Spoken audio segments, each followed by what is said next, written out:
Good afternoon. Good afternoon, ma'am. Okay, good afternoon. Good afternoon, ma'am. തുടങ്ങാം. അപ്പൊ നമുക്ക് ഇന്നത്തെ ക്ലാസ് സ്റ്റാർട്ട് ചെയ്യാം കേട്ടോ. ഓക്കെ, ഓൺ മ്യൂട്ട് ചെയ്യാം കേട്ടോ.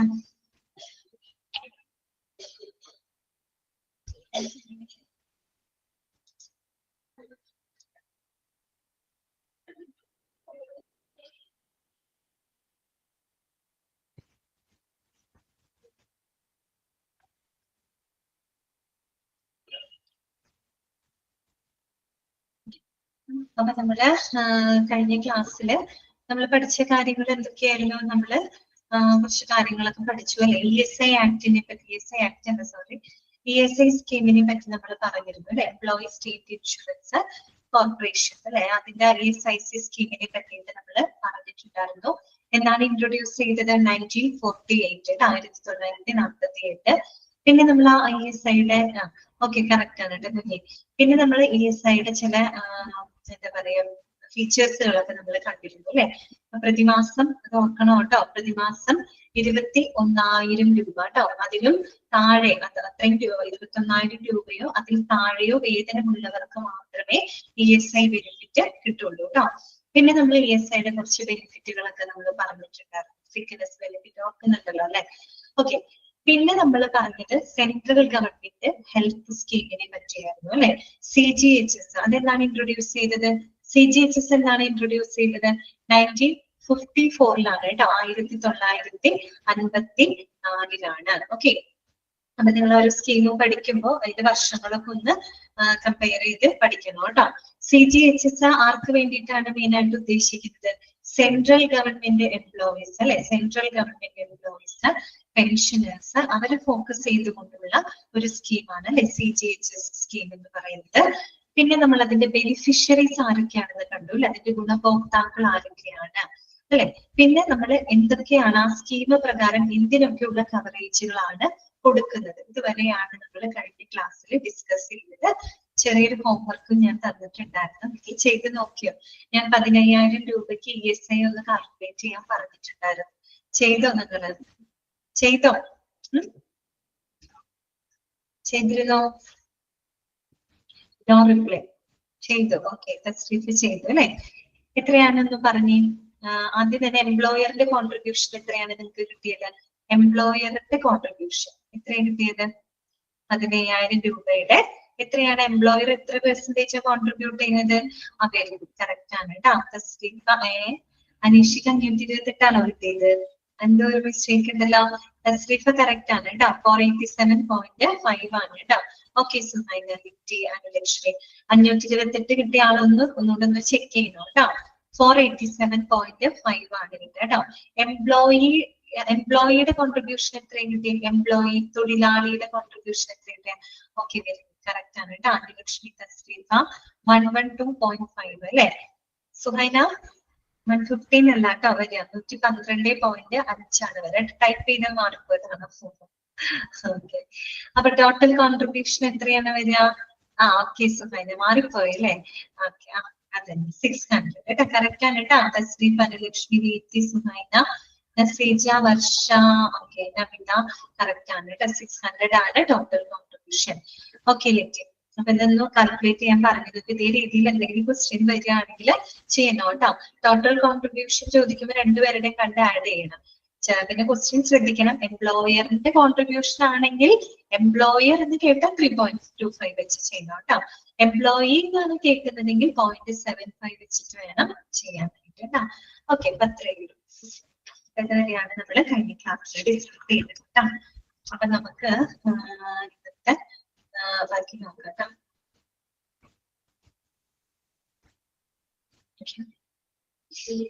ഇതുവരെയുള്ള ഭാഗങ്ങൾ നിങ്ങൾക്ക് ക്ലിയർ അല്ലേ? ഇത്രയും ഭാഗങ്ങളൊക്കെ ക്ലിയർ അല്ലേ? ഇതിന് ക്വസ്റ്റ്യൻസ് ഒക്കെ ധാരാളം വന്നിട്ടുള്ള ഒരു ചാപ്റ്റർ ആണ് കേട്ടോ.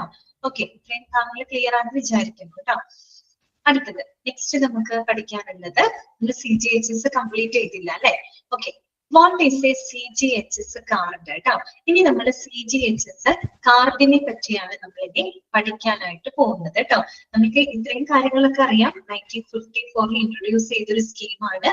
പ്രധാനമായിട്ടും അത്രയൊക്കെ പഠിച്ചാൽ മതി, അത്രയും മനസ്സിലാക്കി വെച്ചാൽ മതി കേട്ടോ. സെൻട്രൽ ഗവൺമെന്റ് എംപ്ലോയീസ് അതുപോലെ തന്നെ അവിടുത്തെ പെൻഷനേഴ്സിനെയൊക്കെ ലക്ഷ്യമിട്ടുകൊണ്ടുള്ള ഒരു ആരോഗ്യ ഇൻഷുറൻസ് പരിരക്ഷ ഒരു പോളിസിയാണ് CGHS എന്ന് പറയുന്നത്. പിന്നെ അതിന്റെ ബെനിഫിഷ്യറീസ് ആരൊക്കെയാണെന്നൊക്കെ നമ്മൾ കണ്ടിട്ടുണ്ട് കേട്ടോ. അതൊക്കെ നോട്ട് ചെയ്ത് വെക്കണം കേട്ടോ. പാർലമെന്റിലെ അംഗങ്ങള് ഓക്കെ, അതുപോലെ സുപ്രീം കോടതി ഹൈക്കോടതി ജഡ്ജിമാര് അവരൊക്കെയാണ് അതിന്റെ പ്രധാനപ്പെട്ട ഗുണഭോക്താക്കൾ എന്ന് പറയുന്നത്. പിന്നെ എന്തൊക്കെ ആനുകൂല്യങ്ങളാണ് അവർക്കായിട്ട് പ്രൊവൈഡ് ചെയ്യുന്നത് ഇതുവരെ പറഞ്ഞിട്ടുണ്ട് കേട്ടോ. ഇനി CGHS കാർഡിനെ പറ്റി നമുക്കൊന്ന് നോക്കാം. The government of India provides all CGHS beneficiaries and their dependents with a photo ID plastic card called a CGHS card കേട്ടോ. വീണ്ടും by the government of India എഴുതിയിട്ടുണ്ടാണ് കേട്ടോ. അതായത് നമ്മുടെ CGHS ബെനിഫിഷ്യറീസിന് അതായത് ഗുണഭോക്താക്കൾക്ക് വേണ്ടിയിട്ട് നമ്മുടെ ഗവൺമെന്റ് ഓഫ് ഇന്ത്യ എന്താണ് ഒരു ഫോട്ടോ ID അല്ലെ ഒരു ഫോട്ടോ ID ഒരു പ്ലാസ്റ്റിക് കാർഡ് മീൻസ് ഒരു ഫോട്ടോ ID അതിനായിട്ട് പ്രൊവൈഡ് ചെയ്യുന്നുണ്ട്. ഓക്കെ, അതിനെയാണ് നമ്മൾ CGHS കാർഡ് എന്ന് പറയുന്നത് കേട്ടോ. It contains a unique beneficiary identity number which an individual must show to CGHS facilities at any point. അപ്പൊ ഈ ഒരു കാർഡിൽ ഒരു യുണീക്ക് ആയിട്ടുള്ള ഒരു ഐഡന്റിഫിക്കേഷൻ നമ്പർ ഉണ്ടായിരിക്കും കേട്ടോ. രോഗിയുടെ ഒരു യുണീക്ക് ആയിട്ടുള്ള ഐഡന്റിറ്റി നമ്പർ ഉണ്ടായിരിക്കും. ഈ ഒരു നമ്പർ ആണ് അതിന്റെ CGHS ഫെസിലിറ്റികളിൽ പോകുമ്പോൾ അവർ യൂസ് ചെയ്യുന്നത് ഈ ഒരു ID നമ്പർ ആണ് കേട്ടോ. അപ്പൊ നമുക്ക് മെഡിസെപ്പ് കാർഡൊക്കെ വീട്ടിൽ ആർക്കെങ്കിലും ഉള്ളവർക്ക് അറിയാൻ പറ്റും. മെഡിസെപ്പ് കാർഡ് ഉണ്ട്, മെഡിസെപ്പ് ഉള്ളവർക്ക് മെഡിസെപ്പ് കാർഡ് കൊടുക്കുന്നുണ്ട് എന്നതുപോലെ CGHS ബെനിഫിഷ്യറീസിന് CGHS കാർഡ് പ്രൊവൈഡ് ചെയ്യുന്നുണ്ട്. അതിനകത്ത് അവര് ഫോട്ടോ പതിപ്പിച്ചിട്ടുള്ള ഒരു ID കാർഡാണ്. അതിലൊരു യുണീക്ക് ആയിട്ടുള്ള ഐഡന്റിറ്റി നമ്പർ ഉണ്ടായിരിക്കും. ഈ ഒരു നമ്പർ ഉപയോഗപ്പെടുത്തിക്കൊണ്ടാണ് അവർ CGHS ഫെസിലിറ്റികളിൽ പോകുന്നത് കേട്ടോ. ഓക്കെ, അത്രയും മനസ്സിലായല്ലോ. ഇനി നോക്കുക കേട്ടോ. This card is white with a varying colored stripe at the top that represent the card holder's status. ശരിക്കും ബേസിക്കലി ഈ കാർഡ് എന്ന് പറയുന്നത് ഒരു വൈറ്റ് കാർഡാണ് കേട്ടോ, ഒരു വെള്ള കാർഡാണ്. അപ്പൊ ഈ കാർഡിന്റെ മുകളിലായിട്ട് പല കളറുകളിലുള്ള സ്ട്രൈപ്പുകളുണ്ട്. ഓക്കെ, ആ സ്ട്രൈപ്പിന്റെ കളർ എന്ന് പറയുന്നത് ആ ഒരു കാർഡ് ഹോൾഡറിന്റെ എന്താ പറയുക സ്റ്റാറ്റസ് ആണ്. അവർ ഏത് വകുപ്പിൽ പെട്ടിട്ടുള്ള ആളുകളാണ് അവരുടെ സ്റ്റാറ്റസിനെയാണ് ആ ഒരു കളർ റെപ്രസെന്റ് ചെയ്യുന്നത്. മനസ്സിലായോ? അപ്പൊ CGHS കാർഡ് എന്ന് പറഞ്ഞ ഒരു വൈറ്റ് കളർ കാർഡാണ്. ഓക്കെ, അതിന്റെ മുകളിലായിട്ട് ഇങ്ങനെ ഡിഫറെന്റ് കളറിലുള്ള സ്ട്രൈപ്പുകൾ ഉണ്ട്. ആ കളർ ഡിനോട്ട് ചെയ്യുന്ന കളർ റെപ്രസെന്റ് ചെയ്യുന്നത് ആ കാർഡ് ഹോൾഡറിന്റെ സ്റ്റാറ്റസ് ആണ്. അവർ ഏത് വിഭാഗത്തിൽ പെട്ട ആളാണ്. അപ്പൊ നമുക്ക് പഠിക്കാനുള്ളത് ആ കളറുകൾ നിങ്ങൾ പ്രധാനമായിട്ടും പഠിക്കുന്ന കളർ ചോദിച്ചിട്ടുണ്ട്. 4 കളറുകളാണ് നമുക്ക് പഠിക്കാനായിട്ടുള്ളത് കേട്ടോ. നോക്കണേ. So this strip can be any of the following colours. First നോക്കിയേ, യെല്ലോ കളർ ആണ് കേട്ടോ. ഒരു മിനിറ്റ് ഞാൻ അതിന്റെ പറഞ്ഞിട്ട് കാണിച്ചു തരാം. യെല്ലോ കളർ എന്താണ്? യെല്ലോ കളർ സ്ട്രൈപ്പ് ആണെങ്കിൽ അത് റെപ്രസെന്റ് ചെയ്തത് ആരെയാണ് നോക്കിയേ? A journalist of an autonomous company. ആരാണ്? A journalist of the autonomous company. നമ്മൾ നേരത്തെ പറഞ്ഞില്ലേ സ്വയംഭരണ അധികാര സ്ഥാപനങ്ങളിലെ എംപ്ലോയീസ് ഒക്കെ ഇതിന്റെ ബെനിഫിഷ്യറീസ് ആണെന്ന് പറഞ്ഞിട്ടുണ്ട് അല്ലെ. അപ്പൊ അത്തരത്തില് ഓട്ടോനോമസ് കമ്പനിയിലെ ജേർണലിസ്റ്റ് അവരെ നമ്മൾ സൂചിപ്പിക്കുന്ന കളർ ഏതാണ്? യെല്ലോ ആണ് കേട്ടോ. പഠിച്ചു വെക്കണം കേട്ടോ. അപ്പൊ യെല്ലോ കളർ ആരെയാണ് റെപ്രസെന്റ് ചെയ്യുന്നത്? A journalist of an autonomous കമ്പനിയാണ് കേട്ടോ. ഒരു ഓട്ടോനോമസ് കമ്പനിയുടെ ജേർണലിസ്റ്റിനെയാണ് യെല്ലോ കളർ റെപ്രസെന്റ് ചെയ്യുന്നത്. ഓക്കെ, നെക്സ്റ്റ് നോക്കിയേ, ബ്ലൂ കളർ ആണ്. ബ്ലൂ കളർ ആരെയാണ് റെപ്രസെന്റ് ചെയ്യുന്നത്? A serving government employee. അതായത് നിലവില് ഇപ്പൊ ഗവൺമെന്റ് അതായത് സെൻട്രൽ ഗവൺമെന്റ് എംപ്ലോയി വർക്ക് ചെയ്തുകൊണ്ടിരിക്കുന്ന എംപ്ലോയിനാണ് ബ്ലൂ കളർ റെപ്രസെന്റ് ചെയ്യുന്നത് കേട്ടോ. റെഡ് കളർ വന്നിട്ട് എന്താണ്? A member of the parliament ആണ് കേട്ടോ. പാർലമെന്റിലെ അംഗത്തിനെ റെപ്രസെന്റ് ചെയ്യുന്ന നിറം ഏതാണ്? റെഡ് കളറാണ് കേട്ടോ. റെഡ് നിറമാണ്. പിന്നെ ഗ്രീൻ കളറാണ്. ഇതാണ് മുൻവർഷ ക്വസ്റ്റ്യൻ ചോദിച്ചു കണ്ടേക്കുന്നത്. ഇപ്പൊ മാറ്റി ചോദിച്ചുകൂടാന്നില്ല കേട്ടോ. അപ്പൊ അത് പഠിക്കണമല്ലാത്തോ. ഗ്രീൻ കളർ വന്നിട്ട് എ പെൻഷനർ. ഓക്കെ, പെൻഷൻ ആയിട്ടുള്ള റിട്ടയർഡ് ആയിട്ടുള്ള ആളുകള് XMP അതായത് നിലവില് മെമ്പർ ഓഫ് പാർലമെന്റിൽ ഇരിക്കുക. XMP ആണ്, ആയിരുന്നു, ഇപ്പൊ നിലവിലല്ല കേട്ടോ. XMP അതുപോലെ റിട്ടയേർഡ് പേഴ്സണൽ വിരമിച്ച വ്യക്തികള് പിന്നെ ഓരോ ഫ്രീഡം ഫൈറ്റർ കേട്ടോ, സ്വാതന്ത്ര്യ സമര സേനാനികള്. ആരൊക്കെയാണ്? പെൻഷനർ അല്ലെ, റിട്ടയേർഡ് ആയിട്ടുള്ള ആളുകള്. XMP നിലവിലെ മെമ്പർ ഓഫ് പാർലമെന്റ് അല്ല, പക്ഷെ ആയിരുന്നു. XMP ആണ് കേട്ടോ.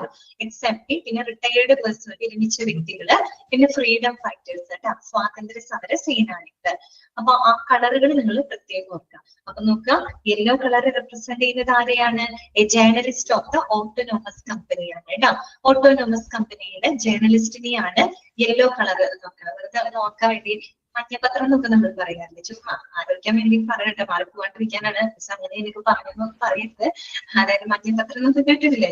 ഓക്കെ, പത്രം എന്ന് പറയുമ്പോൾ ജേർണലിസ്റ്റ് ആയിട്ടൊക്കെ കണക്ട് ചെയ്യാൻ വേണ്ടി പറഞ്ഞതാണ് കേട്ടോ.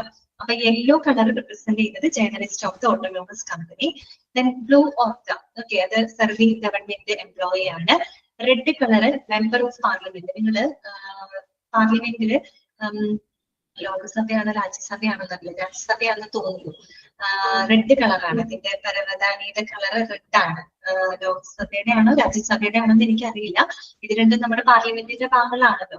ഒരെണ്ണം ഗ്രീൻ ആണ് കേട്ടോ, രാജ്യസഭയുടെ ആണ് തോന്നുന്നത് റെഡ് കളർ. അപ്പൊ ആ പരവതാനിയുടെ കളർ ഒന്ന് ആലോചിച്ചാൽ മതി, റെഡ് കേട്ടോ. ഇതിന് ചിന്തിക്കുന്ന ന്യൂസിലൊക്കെ കണ്ടിട്ടുണ്ടാവും. ഗ്രീൻ കളർ വന്നിട്ട് ഗ്രീൻ, പച്ച, സമാധാനമൊക്കെ ഉണ്ട് എന്ന് വിചാരിച്ചാൽ മതി. ജോലിയൊക്കെ കഴിഞ്ഞിരിക്കുന്ന ആൾക്കാരാണ്. പെൻഷനർ കേട്ടോ, പെൻഷനർ, XMP, റിട്ടയേർഡ് പേഴ്സൺ ആയിട്ട് ഫ്രീഡം ഫൈറ്റർ. ഓക്കെ ആണല്ലോ. ഞാനൊരു പിക്ചർ കാണിച്ചു തരാം കേട്ടോ.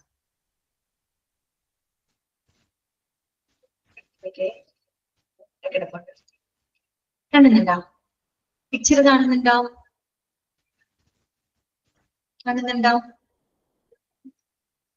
കാണുന്നില്ലേ? ഓക്കെ, നോക്കിയേ, ഇതാണ് CGHS കാർഡ് കേട്ടോ. അപ്പൊ നോക്കി കാർഡിന്റെ കളർ ബേസിക്കലി എന്താണ്? വൈറ്റ് കളർ കാർഡ് അല്ലെ? ഒരു വൈറ്റ് കളർ കാർഡാണ് കേട്ടോ. സ്ട്രൈപ്പിന്റെ കളർ നോക്കി, ഇതിന്റെ ബ്ലൂ ആണ്. ബ്ലൂ കണ്ടാൽ നിങ്ങൾ ഉടനെ ഓർക്കാം എന്തായിരിക്കും? ഗവൺമെന്റ് എംപ്ലോയി, നിലവിൽ വർക്ക് ചെയ്തത്. റെഡ് ആരാണ് നമ്മൾ പറഞ്ഞത്? Member of parliament. യെല്ലോ എന്താ പറഞ്ഞത്? ജേർണലിസ്റ്റ് അല്ലെ? ഗ്രീൻ എന്താണ്? XMP ആവാം, പെൻഷനർ ആവാം, അതുപോലെ തന്നെ റിട്ടയേർഡ് പേഴ്സണൽ ആവാം, ഓറെ ഫ്രീഡം ഫൈറ്റർ. കണ്ടോ ഈ കാർഡ്?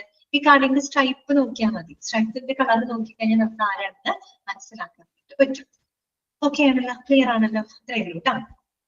നോക്കിക്കോട്ടെ, ഇതാണ് കാർഡ്. ഇനി നോക്കുക കേട്ടോ. CGHS cards have A validity until A beneficiaries retirement date. അതൊന്ന് മനസ്സിലാക്കി വെക്കുക കേട്ടോ. ഒരു CGHS കാർഡിന്റെ വാലിഡിറ്റി എന്ന് പറയുന്നത് അവരുടെ റിട്ടയർമെന്റ് ഡേറ്റ് വരെയാണ്. അവരെന്നാണോ വിരമിക്കുന്നത് അതുവരെയാണ് ആ CGHS കാർഡിന്റെ വാലിഡിറ്റി ഉള്ളത്. ഓക്കെ, അപ്പൊ ഇവിടെ പറയുന്നത് to extend its validity post retirement, one must make his or her contribution a year before the completion. അപ്പൊ റിട്ടയർമെന്റ് ഡേറ്റ് വരെയാണല്ലോ ഇതിന് കാർഡിന് വാലിഡിറ്റി ഉള്ളൂ. അപ്പൊ റിട്ടയർമെന്റിന് ശേഷം നമുക്ക് ആ ഒരു വാലിഡിറ്റി എക്സ്റ്റെൻഡ് ചെയ്യണമെങ്കിൽ ഇവരെന്ത് ചെയ്യണം? റിട്ടയർമെന്റ് ഡേറ്റിന്റെ കൃത്യം ഒരു വർഷം മുൻപായിട്ട് തന്നെ അവരിത് എക്സ്റ്റെൻഡ് ചെയ്യാനുള്ള കോൺട്രിബ്യൂഷൻ അവർ കൊടുത്തിരിക്കണം കേട്ടോ. അല്ലാണ്ട് റിട്ടയർമെന്റ് ഡേറ്റ് അടുത്തിരിക്കെ കൊടുത്തിട്ട് കാര്യമില്ല. എന്നാണോ അവരുടെ റിട്ടയർമെന്റ് കാർഡാണോ വരാന്ന കാർഡിന്റെ കളർ ചോദിക്കും കേട്ടോ. കാർഡിന്റെ കളർ ചോദിച്ചിട്ട് അത് ആരെയാണ് റെപ്രസെന്റ് ചെയ്യണമെന്ന് ചോദിക്കാറുണ്ട് കേട്ടോ. ഓക്കെ, അപ്പൊ നോക്കുക. അപ്പൊ നമ്മൾ റിട്ടയർമെന്റ് ഡേറ്റിന് ഒരു വർഷം മുൻപായിട്ട് തന്നെ നമ്മൾ ആ ഒരു എന്താ പറയാ വാലിഡിറ്റി എക്സ്റ്റെൻഡ് ചെയ്യാനുള്ള കോൺട്രിബ്യൂഷൻ അത് കൊടുത്തിരിക്കും. ഓക്കെ, ഇത്രയേ ഉള്ളൂ അതിനെ പറ്റി പഠിക്കാനായിട്ട് കേട്ടോ. അപ്പൊ CGHS കാർഡ് ക്ലിയർ അല്ലേ നിങ്ങൾക്ക്? ഓക്കെ, CGHS കാർഡ് എന്ന് പറഞ്ഞാൽ ഒരു ഫോട്ടോ ID കാർഡാണ്. അതിനകത്ത് ഒരു യുണീക്ക് ആയിട്ടുള്ള ഐഡന്റിറ്റി കാർഡ് ഉണ്ട്, നമ്പർ ഉണ്ട്. അത് ഉപയോഗിച്ച് നമുക്ക് CGHS ഫെസിലിറ്റീസ് അവർക്ക് ലഭിക്കുന്നതാണ്. അതിലെ കാർഡിന്റെ സ്ട്രൈപ്പിന്റെ കളർ റെപ്രസെന്റ് ചെയ്യുന്നത് ആ ഒരു പോളിസി ഹോൾഡറുടെ സ്റ്റാറ്റസ് ആണ്. അവർ ഏത് സ്ഥാനത്തിരിക്കുന്ന വ്യക്തിയാണെന്ന് അത് റെപ്രസെന്റ് ചെയ്യുന്നത് കേട്ടോ. അതൊക്കെ ഓർത്തു വെക്കാം. CGHS കാർഡിന്റെ വാലിഡിറ്റി എന്ന് പറയുന്നത് അവരുടെ വിരമിക്കൽ തീയതി വരെയാണ് കേട്ടോ.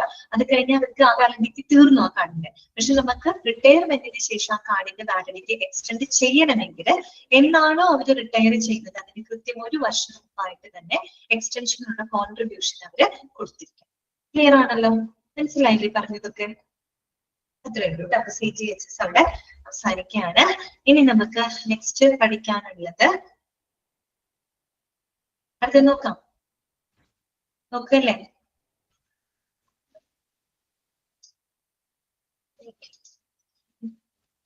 അടുത്തതാണ് RSBY ട്ടോ, രാഷ്ട്രീയ സ്വാസ്ഥ്യ ബീമാ യോജന. നമുക്ക് മെയിൻ ആയിട്ട് 3 ഇൻഷുറൻസ് സ്കീമുകളാണ് ഈ ചാപ്റ്ററിനകത്ത് പഠിക്കാനുള്ളത് കേട്ടോ.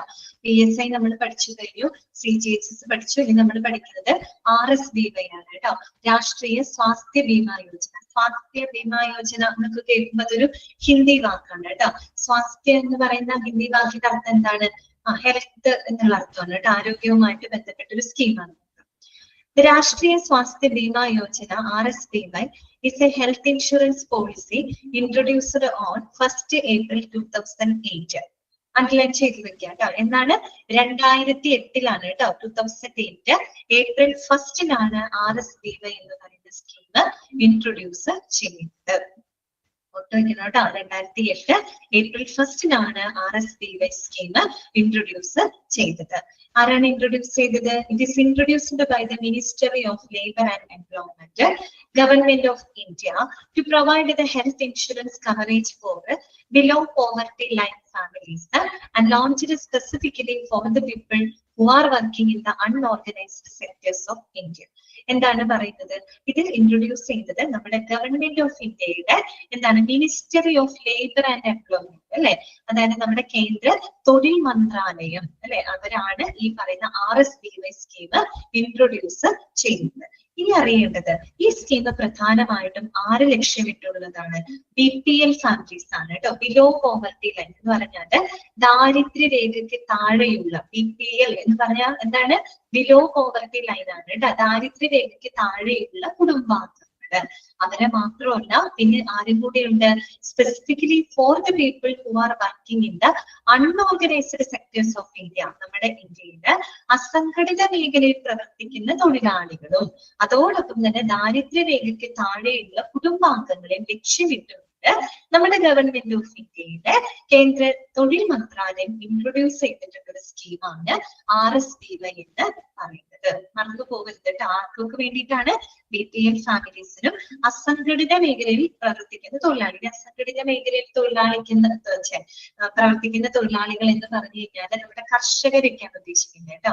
കർഷകര്, അതുപോലെ തന്നെ നമ്മുടെ റിക്ഷാ തൊഴിലാളികളൊക്കെ ഇല്ലേ, വഴിയോര കച്ചവടക്കാര്, റിക്ഷാ തൊഴിലാളികള്, കർഷകര്, പിന്നെ നമ്മുടെ കെട്ടിടം പണിയുന്ന ആൾക്കാരൊക്കെ ഇല്ലേ, കരാറ് കൂലിപ്പണിക്കാരൊക്കെ ഇല്ലേ, അവരൊക്കെയാണ് അസംഘടിത മേഖലയിലെ തൊഴിലാളികൾ എന്ന് പറയുന്നത്. അത്രയും പാവപ്പെട്ട ആളുകളായിരിക്കും. അപ്പൊ അവരെയൊക്കെ ലക്ഷ്യമിട്ടുകൊണ്ട് നമ്മുടെ ഗവൺമെന്റ് ഓഫ് ഇന്ത്യ മുന്നോട്ട് കൊണ്ടുവന്നിട്ടുള്ള ഒരു ഹെൽത്ത് ഇൻഷുറൻസ്, സ്വാസ്ഥ്യ എന്നാണ് പറയുന്നത് കേട്ടോ, ഹെൽത്ത് ഇൻഷുറൻസ് സ്കീമാണ് RSBY എന്ന് പറയുന്നത്. ഇത്രയും മാത്രമേ നിങ്ങൾ അതിനെപ്പറ്റി മനസ്സിലാക്കിയാൽ മതി.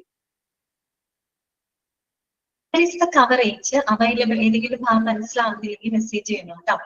Here is the coverage available to the beneficiaries of the രാഷ്ട്രീയ സ്വാസ്ഥ്യ ബീമാ യോജന കേട്ടോ. ഇനി ഈ പറയുന്ന RSBYയുടെ ബെനിഫിഷ്യറീസിന് ലഭിക്കുന്ന ആനുകൂല്യങ്ങള് എന്തൊക്കെയാണ്? ഇതൊക്കെ ബെനിഫിറ്റുകളാണ് RSBY ബെനിഫിഷ്യറീസ് ആയിട്ട് പ്രൊവൈഡ് ചെയ്യുന്നത്. ഇതൊക്കെയാണ് നോക്കാം. ഫസ്റ്റ് പോയിന്റ് നോക്കിക്കേ, ഇമ്പോർട്ടന്റ് ആണ്. എ സം ഇൻഷുർഡ് ഓഫ് 30,000 കേട്ടോ, 30,000 രൂപ. 30,000 എന്നുള്ളതൊന്ന് അണ്ടർലൈൻ ചെയ്ത് വെക്കണം കേട്ടോ. A sum insured of 30,000 for a worker in the unorganised sector and their families. നമ്മൾ നേരത്തെ പറഞ്ഞ അസംഘടിത മേഖലയിൽ പ്രവർത്തിക്കുന്ന തൊഴിലാളികൾക്കും അവരുടെ കുടുംബാംഗങ്ങൾക്കും 30,000 രൂപ വരെ, ഓക്കെ, 30,000 രൂപയാണ് ഈ ഒരു RSBY സ്കീമിലൂടെ അവർക്ക് കൊടുക്കുന്നത്. അതായത് അവരുടെ ഇൻഷുറൻസ് പരിരക്ഷയ്ക്കായിട്ട് അവർക്ക് കൊടുക്കുന്നത് ഒരു മൊത്തമായിട്ടൊരു 30,000 രൂപയാണ് കൊടുക്കുന്നത് കേട്ടോ. 30,000 രൂപ വരെ, ഓക്കെ, 30,000 rupees ആണ് RSBY സ്കീം പ്രകാരം അസംഘടിത മേഖലയിലെ തൊഴിലാളികൾക്കും അവരുടെ കുടുംബാംഗങ്ങൾക്കും നൽകുന്നത് കേട്ടോ. 30,000 rupees ആണ്. പിന്നെന്താണ്? Cover for the hospitalisation expenses. അറിയാലോ, അതായത് ഇങ്ങനെയുള്ള ആളുകളൊക്കെ ഹോസ്പിറ്റലൈസ് ചെയ്യപ്പെട്ട് കഴിഞ്ഞാൽ അവിടെ വരുന്ന ചെലവുകൾക്കുള്ള കവറേജ് ഒക്കെ ലഭിക്കുന്നുണ്ട്. പിന്നെ വരുന്നത് cover for all diseases existing earlier. അതുപോലെ ഈ ഒരു RSBY സ്കീം എടുക്കുന്നതിന് മുൻപ് അവർക്ക് നേരത്തെ ഉണ്ടായിരുന്ന ചില അസുഖങ്ങളൊക്കെ ഉണ്ടല്ലോ, അപ്പൊ അതിനൊക്കെയുള്ള കവറേജും കാര്യങ്ങളും ലഭിക്കുന്നുണ്ട്. പിന്നെ വരുന്നത് കവർ ഫോർ ഷിഫ്റ്റിംഗ് എക്സ്പെൻസസ് ആണ്, അപ് ടു ₹1000 കേട്ടോ. 1000 രൂപ വരെ ഷിഫ്റ്റിംഗ് എക്സ്പെൻസസ് കിട്ടും. ഷിഫ്റ്റിംഗ് എക്സ്പെൻസ് എന്ന് ഇവിടെ ഉദ്ദേശിക്കുന്നത് നമുക്കിപ്പോ ഹോസ്പിറ്റലിലൊക്കെ പോകണം, ഒരു ആംബുലൻസിൽ പോകണം, അല്ലെങ്കിൽ അങ്ങനെ നമുക്കൊരു ഡോക്ടറെ കാണാനൊക്കെ ആയിട്ട് ഹോസ്പിറ്റലിലൊക്കെ പോകുന്ന ആ ഒരു ട്രാൻസ്പോർട്ടേഷൻ എക്സ്പെൻസ് ഉണ്ടല്ലോ, ഷിഫ്റ്റിംഗ് എക്സ്പെൻസ്, അതൊക്കെ ഒരു 1000 രൂപ വരെ ലഭിക്കുന്നതാണ് പറയുന്നത്. 1000 രൂപ ഷിഫ്റ്റിംഗ് എക്സ്പെൻസ് ആയിട്ട് പ്രൊവൈഡ് ചെയ്യുന്നത്. എന്ന് പറഞ്ഞാല് 1000 രൂപയില് കൂടുതൽ ട്രാവൽ ചെയ്ത് കഴിഞ്ഞാൽ 1000 രൂപ വരെ ഈ സ്കീം പ്രകാരം കിട്ടും. ബാക്കി വരുന്ന എക്സ്ട്രാ ഡിസ്റ്റൻസിനൊക്കെ ഇവരുടെ കയ്യിൽ നിന്ന് പൈസ എടുത്ത് കൊടുക്കുന്നുണ്ട്. പക്ഷെ ഒരു ഷിഫ്റ്റിംഗ് എക്സ്പെൻസ് ആയിട്ടൊരു 1000 രൂപ ആളുകൾക്ക് കൊടുക്കുന്നുണ്ട്. അതിനുള്ളിലൊക്കെ ആണെങ്കിൽ കുഴപ്പമില്ല, ചിലപ്പോൾ 1000 രൂപ വരെ ട്രാവൽ ചെയ്തു പിന്നെയും അടുത്ത ദൂരത്തിനുള്ള അത് അവരുടെ കയ്യിൽ നിന്ന് എടുക്കണം. പക്ഷെ 1000 രൂപ വരെ ഷിഫ്റ്റിംഗ് എക്സ്പെൻസ് ആയിട്ട് പ്രൊവൈഡ് ചെയ്യുന്നുണ്ട് കേട്ടോ. പിന്നെ വരുന്നത് ക്യാഷ്ലെസ് ഇൻഷുറൻസ് ആണ്, പണരഹിത ഇൻഷുറൻസ്. ക്യാഷ്ലെസ് ഇൻഷുറൻസ് എന്ന് പറയുന്ന ഒരു ടൈപ്പ് ഓഫ് ഇൻഷുറൻസ് പോളിസി തന്നെയാണ്. ഇപ്പൊ എന്താ പ്രത്യേകത എന്ന് വെച്ച് കഴിഞ്ഞാല് നമ്മുടെ ഇൻഷുറൻസ് കമ്പനി ഉണ്ടല്ലോ, ഇൻഷുറൻസ് പ്രൊവൈഡർ, അവര് നേരിട്ട് തന്നെ ഹോസ്പിറ്റൽ ബില്ലുകളൊക്കെ അവര് കൈകാര്യം ചെയ്യുകയാണ്. എന്ന് വെച്ചാൽ അവിടെ പോളിസി ഹോൾഡർക്ക് പോക്കറ്റ് മണി എടുത്തു കൊടുക്കേണ്ട ഒരു ആവശ്യം വരുന്നില്ല. നേരിട്ട് ആര് തമ്മിൽ ഡീൽ ചെയ്തോളുന്നത്?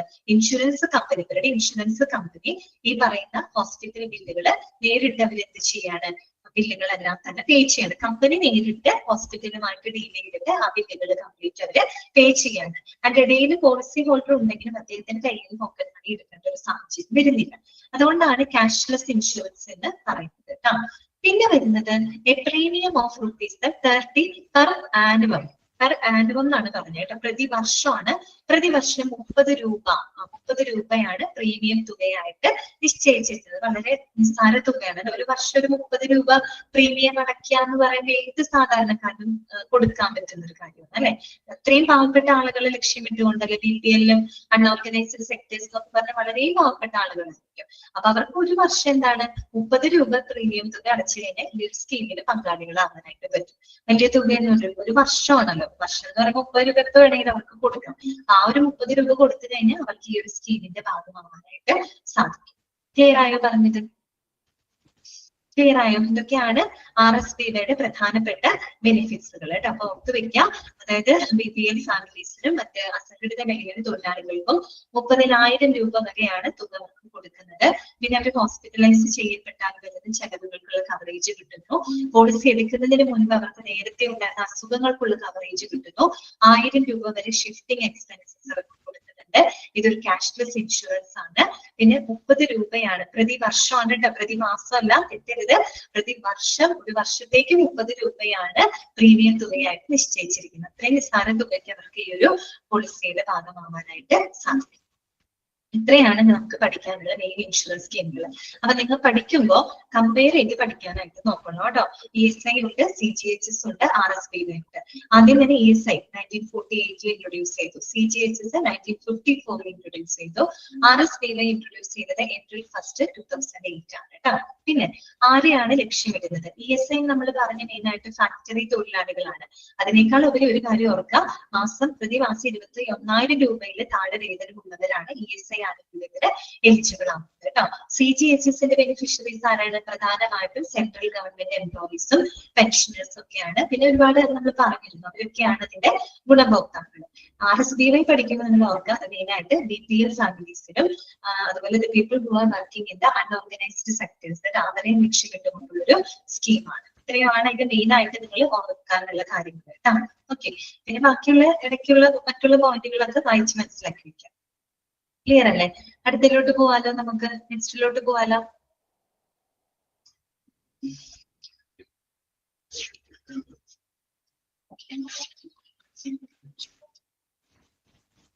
നെക്സ്റ്റ് വരുന്നത് അടുത്തത് examples for the private health insurance plans കേട്ടോ. അതായത് ഒരു പ്രൈവറ്റ് ഹെൽത്ത് ഇൻഷുറൻസ് പ്ലാൻസിന് കുറച്ച് എക്സാമ്പിളുകൾ അവിടെ കൊടുത്തിട്ടുണ്ട്. അതൊന്നും കാണാൻ പഠിക്കൊന്നും വേണ്ട, നിങ്ങൾക്ക് അറിഞ്ഞിരിക്കാൻ വേണ്ടിയിട്ട് അവിടെ കൊടുത്തേക്കുന്നുണ്ട്. പ്രൈവറ്റ് ഫേംസുകൾ ധാരാളം ഉണ്ടല്ലോ, ഹെൽത്ത് ഇൻഷുറൻസ് പ്ലാനുകളൊക്കെ 1-2 ഒന്ന് അറിഞ്ഞിരിക്കാൻ വേണ്ടി കൊടുത്തേക്കുന്നു മാത്രം കേട്ടോ. സ്റ്റാർ ഫാമിലി ഹെൽത്തിന്റെ ഒപ്റ്റിമ പ്ലാൻ, അതുപോലെ ടാറ്റ AIGയുടെ മെഡിക്കെയർ പ്ലാൻ, റിലയൻസിന്റെ ക്രിട്ടിക്കൽ ഇൽനസ് ഇൻഷുറൻസ്, മണിപ്പാൽ സിഗ്നയുടെ പ്രോ ഹെൽത്ത് ഇൻഷുറൻസ്, ബജാജ് അലയൻസിന്റെ ഹെൽത്ത് ഗാർഡ്, ഭാരതി AXAയുടെ സ്മാർട്ട് സൂപ്പർ ഹെൽത്ത് പ്ലാൻ. ഇതൊക്കെ ഈ പറയുന്ന പ്രൈവറ്റ് ഫേംസുകൾ കൊടുക്കുന്ന ഇൻഷുറൻസ് പ്ലാനുകളുടെ ഒക്കെ എക്സാമ്പിൾ ആണ്. അതിനകത്ത് ക്വസ്റ്റ്യൻസ് ഒന്നും വന്നിട്ടില്ല, നല്ലൊന്ന് വായിച്ച് വെച്ചോളൂ കേട്ടോ. ഓക്കെ, അടുത്തത് നമുക്ക് പഠിക്കാനുള്ള മറ്റൊരു ഭാഗം ഇതാണ്, third party administrators for the health insurance കേട്ടോ. എന്താണ് third party administrators for the health insurance കേട്ടോ. ഹെൽത്ത് ഇൻഷുറൻസിന്റെ തേർഡ് പാർട്ടി അഡ്മിനിസ്ട്രേറ്റർ അഥവാ TPA എന്ന് പറഞ്ഞാൽ എന്താണ്, അതിനെ പറ്റിയാണ് ഇന്ന് നമ്മൾ പഠിക്കാനായിട്ട് പോകുന്നത് കേട്ടോ. അപ്പൊ പ്രത്യേകം ഓർക്കുക, in the context of medical insurance what is the full form of TPA? TPAയുടെ ഫുൾ ഫോം എന്താണ്?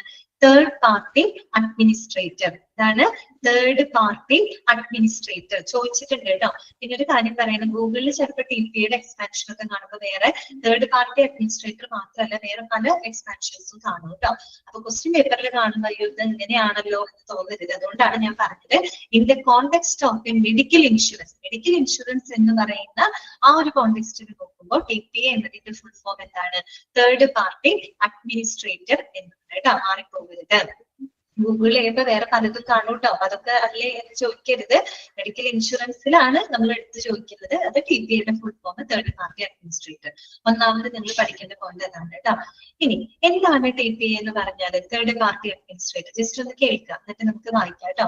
വേറെ ഒന്നുമല്ല, അതായത് ഒരു ഇൻഷുറൻസ് കമ്പനിയെ റെപ്രസെന്റ് ചെയ്തുകൊണ്ട്, ഒരു ഇൻഷുറൻസ് കമ്പനിയെ പ്രതിനിധീകരിച്ചുകൊണ്ട് ആരോഗ്യ ഇൻഷുറൻസ് ക്ലെയിമുകളൊക്കെ കൈകാര്യം ചെയ്യുകയും നിയന്ത്രിക്കുകയും ചെയ്യുന്ന ഒരു ഏജൻസിയാണ് തേർഡ് പാർട്ടി അഡ്മിനിസ്ട്രേറ്റർ എന്ന് പറയുന്നത്.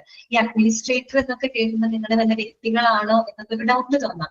വ്യക്തികളൊക്കെ അടങ്ങുന്ന ഒരു ഏജൻസി അല്ലെങ്കിൽ എന്താ പറയുക ഒരു കമ്പനി അല്ലെങ്കിൽ ഒരു ഓർഗനൈസേഷൻ, അതാണ് TPA എന്ന് പറയുന്നത് കേട്ടോ. എന്താണ് പറഞ്ഞത്? ഒരു ഇൻഷുറൻസ് കമ്പനിയെ റെപ്രസെന്റ് ചെയ്തുകൊണ്ട്, അവരെ പ്രതിനിധീകരിച്ചുകൊണ്ട് ആരോഗ്യ ഇൻഷുറൻസ് ക്ലെയിമുകൾ എന്താ പറയാ കൈകാര്യം ചെയ്യുകയും നിയന്ത്രിക്കുകയും ചെയ്യുന്ന ഒരു ഏജൻസി എന്ന് പറയാം, അല്ലെങ്കിൽ ഒരു ഓർഗനൈസേഷൻ എന്ന് പറയാം. അതല്ലെങ്കിൽ പിന്നെ നമുക്ക് എന്താണ് ഒരു കമ്പനി. ഇത് മൂന്നും ശരിയാണ് കേട്ടോ. അതിനെയാണ് നമ്മൾ തേർഡ് പാർട്ടി അഡ്മിനിസ്ട്രേറ്റർ എന്ന് പറയുന്നത്. ചുരുക്കി പറഞ്ഞു കഴിഞ്ഞാല് ഇവര് ഒരു കണക്റ്റിംഗ് ലിങ്ക് ആണ്. ശരിക്കും പറഞ്ഞാൽ ആർക്കിടയിലുള്ള കണക്റ്റിംഗ് ലിങ്ക് ആണെന്നറിയോ? ഒന്ന് നമ്മുടെ ഇൻഷുറൻസ് കമ്പനി, മറ്റൊന്ന് പോളിസി ഹോൾഡർ, പിന്നെ ആരാണ്?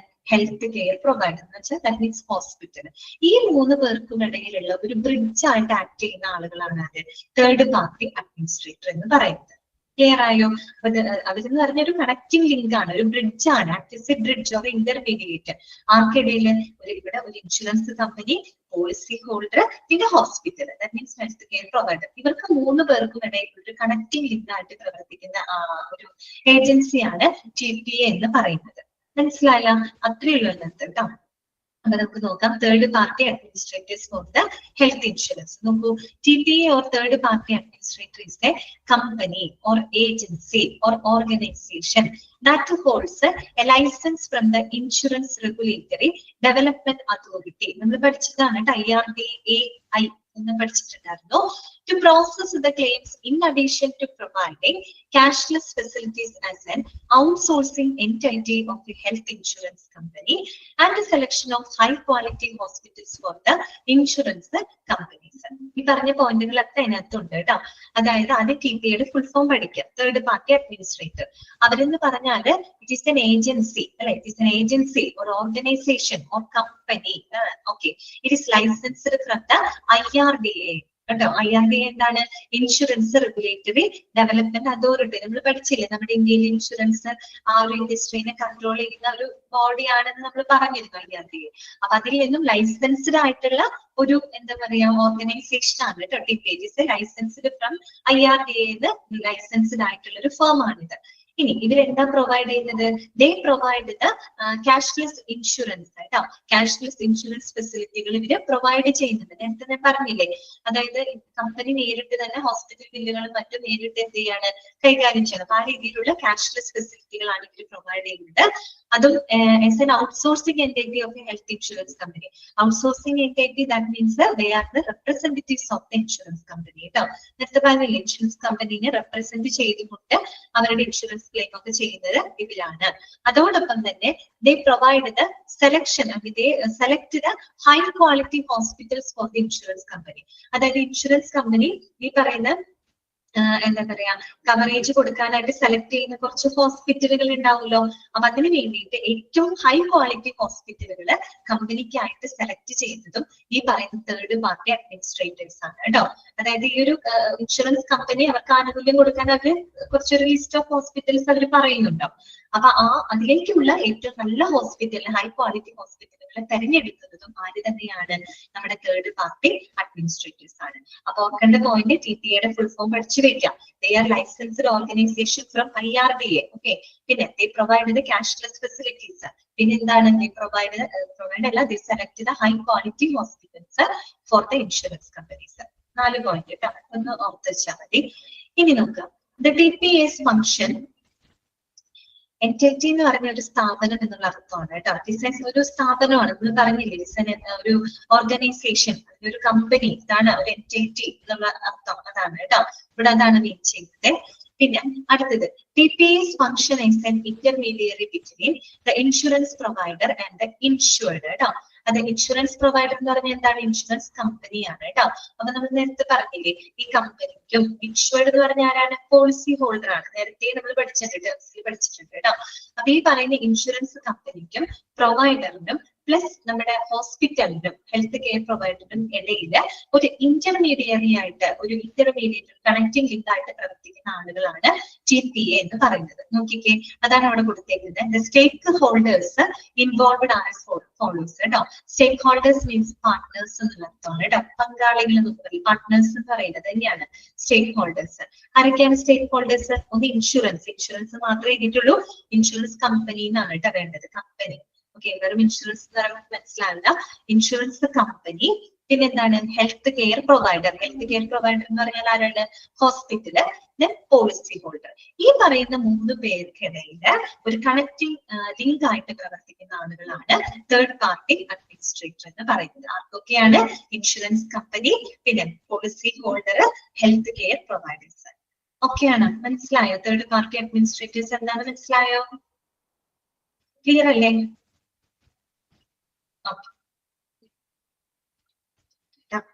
അപ്പൊ നമുക്ക് അടുത്തത് നോക്കാം കേട്ടോ. നെക്സ്റ്റ് ഭാഗത്തേക്ക് സെക്കൻഡ് പോയിന്റ് ഞാൻ പറഞ്ഞതാണ് സുഹൈന. അതായത് തേർഡ് പാർട്ടി അഡ്മിനിസ്ട്രേറ്റർ പറഞ്ഞൊരു കണക്ടിംഗ് ലിങ്ക് ആണിത്, ഒരു ബ്രിഡ്ജ് ആണിത് 3 പേർക്കിടയിൽ. ആരൊക്കെയാ 3 പേര്? ഒന്ന് ഇൻഷുറൻസ് കമ്പനി, അവരെ റെപ്രസെന്റ് ചെയ്തിട്ടല്ലേ ഇവര് പ്രവർത്തിക്കുന്നത്.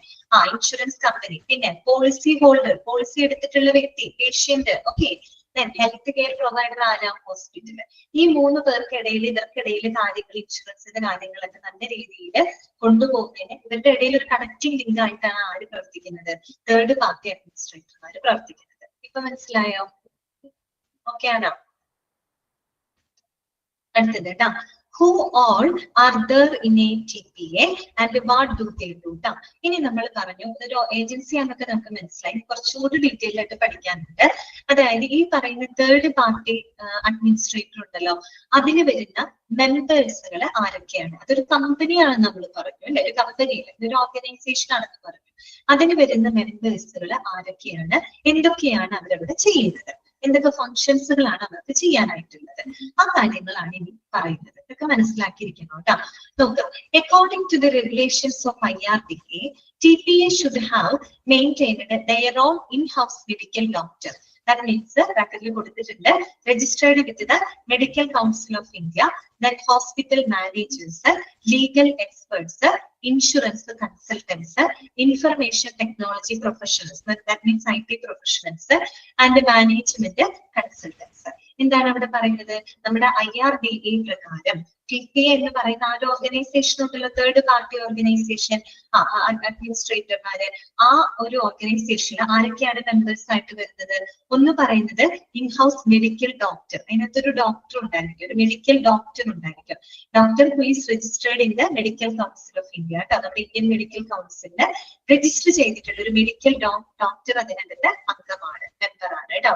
പിന്നെ വരുന്നത് ഹോസ്പിറ്റൽ മാനേജർമാരാണ് കേട്ടോ. ഹോസ്പിറ്റൽ മാനേജർമാര്, അതുപോലെ തന്നെ ലീഗൽ എക്സ്പേർട്സ് ഉണ്ടായിരിക്കും കേട്ടോ. ലീഗൽ എക്സ്പേർട്സ് എന്തെങ്കിലും ഇൻഷുറൻസ് സംബന്ധമായിട്ടുള്ള ലീഗൽ കാര്യങ്ങളൊക്കെ കൈകാര്യം ചെയ്യുന്നതിനായിട്ട്, അതുമൂലം ഉണ്ടാകുന്ന എന്തെങ്കിലും പ്രശ്നങ്ങൾ പരിഹരിക്കുന്നതിനൊക്കെയായിട്ട് ലീഗൽ എക്സ്പേർട്സുകൾ അതിനകത്ത് ഉണ്ടായിരിക്കും.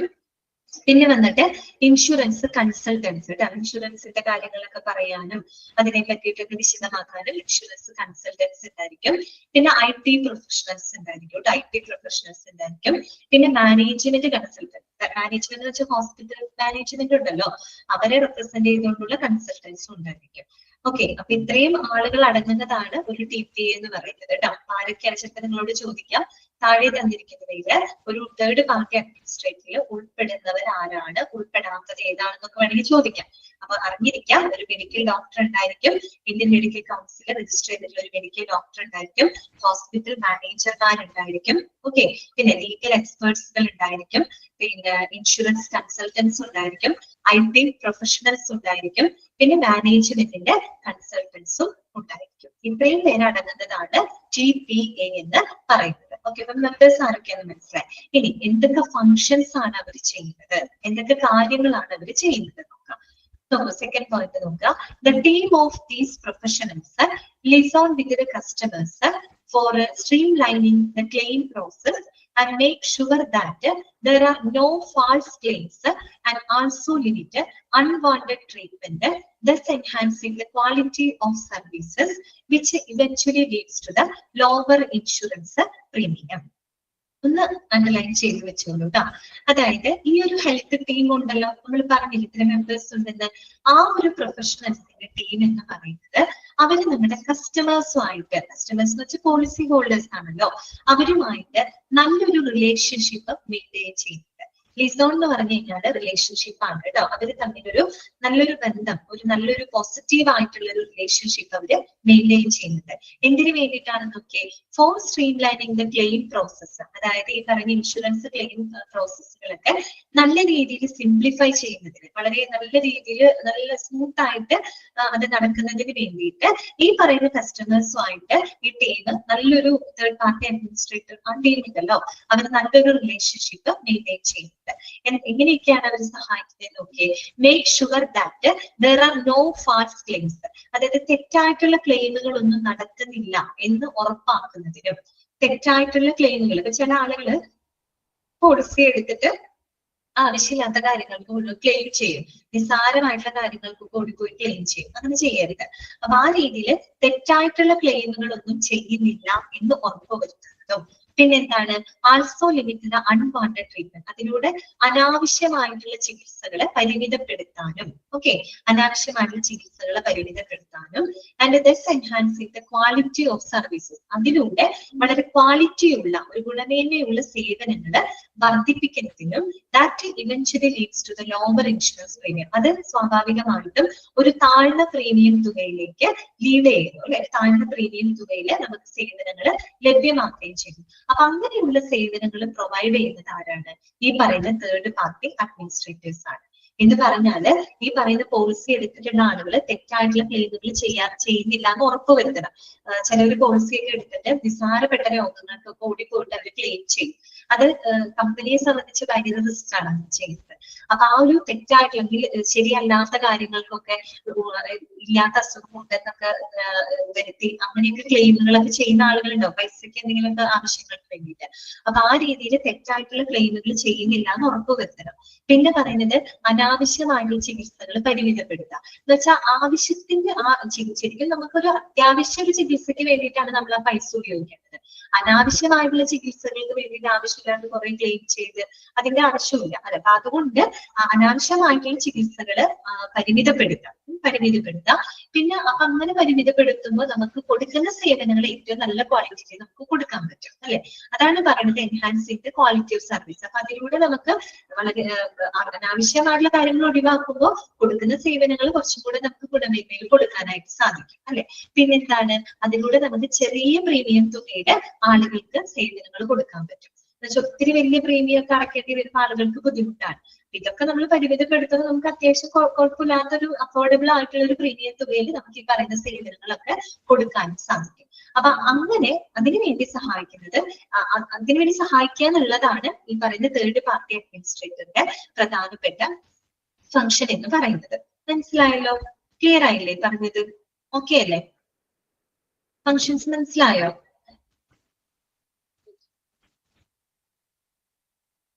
ഓക്കെ. അപ്പോ ഒരു കാര്യം കൂടെ നിങ്ങളുടെ മനസ്സിൽ അങ്ങനെ വല്ല ക്വസ്റ്റ്യൻ വന്നിട്ടുണ്ടെങ്കിൽ അതിന്റെ ആൻസർ ഞാൻ പറയാണ്. നമ്മൾ ഈ ഒരു ചാപ്റ്റർ പറഞ്ഞപ്പോ വെയിറ്റിംഗ് പീരീഡിനെ പറ്റി പറഞ്ഞത് ഓർമ്മയില്ലല്ലോ. അതായത് ഒരു പ്രത്യേക ആ ഒരു വെയിറ്റിംഗ് പീരീഡിൽ ആ സമയത്ത് നമുക്ക് പോളിസി എടുത്തിട്ടുണ്ടെങ്കിലും ചില അസുഖങ്ങൾക്ക് ഒരു വെയിറ്റിംഗ് പീരീഡ് കൊടുത്തിട്ടുണ്ട് അല്ലെ. അപ്പൊ ആ ഒരു ടൈമിൽ നമുക്ക് ക്ലെയിം ചെയ്യാനായിട്ട് പറ്റില്ല. പിന്നീട് ആ ഒരു കാലാവധി വെയിറ്റിംഗ് പീരീഡ് കഴിയുമ്പോൾ നമുക്ക് ആ അസുഖങ്ങൾക്ക് എന്ത് കിട്ടാം, ക്ലെയിം ചെയ്യാന്ന് പറഞ്ഞു. ഓക്കെ, അങ്ങനെ ഒരു കാര്യം നമ്മൾ ഈ ചാപ്റ്ററിൽ പഠിച്ചില്ലേ. അപ്പൊ ആർക്കെങ്കിലും ഒരു സംശയം തോന്നിയിട്ടുണ്ടാവും, എന്തിനാണ് ഇങ്ങനെ ഒരു വെയിറ്റിംഗ് പീരീഡ് വെക്കണേന്ന് ഒരു ഡൗട്ട് തോന്നിയിട്ടുണ്ടെങ്കിൽ അതിനുള്ള ആൻസർ ആണ് അവിടെ കൊടുത്തേക്കുന്നത്. മനസ്സിലായല്ലോ? അതിനുള്ള ആൻസർ ആണ് അത്. അതായത് തെറ്റായിട്ടുള്ള ക്ലെയിമുകൾ ചെയ്യാതിരിക്കാൻ, അതുപോലെ അനാവശ്യമായിട്ടുള്ള ചികിത്സകൾ പരിമിതപ്പെടുത്താൻ, അതിലൂടെ ഏറ്റവും ഗുണമേന്മയുള്ള ആരോഗ്യ സേവനങ്ങൾ പ്രൊവൈഡ് ചെയ്യാനും ചെറിയ പ്രീമിയം തുകയ്ക്ക് സേവനങ്ങൾ ലഭ്യമാക്കുന്നതിന് വേണ്ടിയിട്ടാണ് ഈ പറയുന്ന വെയിറ്റിംഗ് പീരീഡുകൾ വെക്കുന്നത്. പറഞ്ഞു മനസ്സിലായി? ചിലർക്കെങ്കിലും സംശയം തോന്നുന്നു, എന്തിനായിരിക്കും ഇങ്ങനെ വെയിറ്റിംഗ് പീരീഡ് വെക്കുന്നതിൽ എന്തെങ്കിലും ഉദ്ദേശമുണ്ട്? ഉദ്ദേശമുണ്ട്. കാര്യം ഇൻഷുറൻസ് കമ്പനിക്ക് വലിയ നഷ്ടങ്ങൾ വരാതിരിക്കാനായിട്ടാണ് കേട്ടോ, റിസ്ക് ഒഴിവാക്കാൻ വേണ്ടിയിട്ടാണ്. ഇതാണ് അതിന്റെ ആൻസർ കേട്ടോ, ഈ പറയുന്നതാണ് അതിന്റെ ഉത്തരം. ഓക്കെ, അങ്ങനെ ചോദിക്കൊന്നുമില്ല. ആർക്കെങ്കിലും അത് തോന്നിയിട്ടുണ്ടെങ്കിൽ ഡൗട്ട് ക്ലിയർ ചെയ്യാൻ വേണ്ടി പറഞ്ഞത് മാത്രം കേട്ടോ. ഇനി നോക്കാം. The third party administrators accepts fees from the insurance provider, which is a percentage of the premium and is normally 5.5% of the premium amount. കേട്ടോ, 5.5% ഒന്ന് അപ്ലൈ ചെയ്ത് വെക്കണം കേട്ടോ. എന്താണ് പറയുന്നത്? തേർഡ് പാർട്ടി അഡ്മിനിസ്ട്രേറ്റർ ഈ ചെയ്യുന്ന സേവനത്തിന് അവർക്ക് വരുമാനം വേണ്ടേ, അവർക്ക് പേയ്മെന്റ് ലഭിക്കണ്ടേ? ആരാണ് അവർക്ക് പേയ്മെന്റ് കൊടുക്കുന്നത്? ആരിൽ നിന്നാണ് അവരെ പേയ്മെന്റ് സ്വീകരിക്കുന്നത്? ഇൻഷുറൻസ് പ്രൊവൈഡറിൽ നിന്നാണ് അല്ലെ. ഇൻഷുറൻസ് കമ്പനിയിൽ നിന്നുമാണ് കേട്ടോ. ആ കമ്പനി അവർക്ക് ലഭിക്കുന്ന പ്രീമിയത്തിന്റെ 5.5% ഫീസ് ആയിട്ട് ആർക്ക് കൊടുക്കുന്നത്? തേർഡ് പാർട്ടി അഡ്മിനിസ്ട്രേറ്റർക്ക് പ്രൊവൈഡ് ചെയ്യുന്നത്. അവർ ഈ കമ്പനിയെ റെപ്രസെന്റ് ചെയ്ത് പ്രവർത്തിക്കുന്ന ആളുകളാണ് അല്ലെ. അപ്പൊ അവർക്ക് പേയ്മെന്റ് എങ്ങനെയാണ് ലഭിക്കുന്നത്? കമ്പനിക്ക് ലഭിക്കുന്ന പ്രീമിയത്തിന്റെ 5.5% ഒരു ഫീസ് ആയിട്ട്, പേയ്മെന്റ് ആയിട്ട് ആർക്ക് പ്രൊവൈഡ് ചെയ്യുന്നത്? തേർഡ് പാർട്ടി അഡ്മിനിസ്ട്രേറ്റേഴ്സിന് പ്രൊവൈഡ് ചെയ്യുന്നത്. ഓക്കെ, ആ 5.5% ഒന്ന് നോട്ട് ചെയ്ത് വെക്കണം. ക്ലിയർ ആണല്ലോ? അടുത്തത് നോക്കാം. What is the role of third party administrator in health insurance? കേട്ടോ, നമ്മൾ ഈ പഠിച്ച കാര്യങ്ങളൊക്കെ തന്നെയാണ് ഇവിടെ എഴുതിയിരിക്കുന്നത് കേട്ടോ. പോയിന്റുകൾ പഠിച്ചാൽ മതി നിങ്ങള്. അതായത് ഒരു ഹെൽത്ത് ഇൻഷുറൻസിനകത്ത് തേർഡ് പാർട്ടി അഡ്മിനിസ്ട്രേറ്ററിന്റെ റോളുകൾ എന്തൊക്കെയാണ്, എന്തൊക്കെ റോളുകളാണ് അവർ ചെയ്യുന്നത് കേട്ടോ. നോക്കിക്കേ. The role of the third party administrator in health insurance can be understood by the following points. ഇതൊക്കെയാണെന്ന് നോക്കാം കേട്ടോ.